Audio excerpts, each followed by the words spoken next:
Voy do'stlar, mana buni ko'ringlar. Cristiano Ronaldoga reklama bergan ekan. Kim bo'lsa ham milliarder bo'lsa kerak.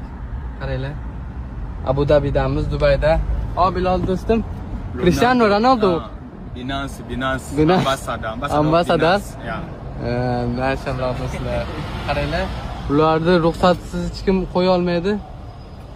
Birinchi marta ko'rishim men Ronaldoga Binance. reklama bergan firmani hayotda ko'ryapman. Ronaldoni o'zini ko'rsak nima bo'lar ekanmiz, ha? Shuni yaltirashinimi? Binance. Do'stlar, kuzatinglar, biz Abu Dabidamiz. 10-dekabr kuni Abu Dabida Al Nasrda o'yini bo'ladi, bilasizlar. Al Nasrda Cristiano Ronaldo o'ynaydi. Uzoqdan bo'lsa ham bitta ko'rib olamiz, keyin taktika tuzib olamiz. Qanday ko'rish, qanday oldiga borishdi. Kuzatib tursalaring hammasini yoritib video qilib qo'yib turamiz, to'g'rimi? Yeah, after tomorrow we have to watch Cristiano.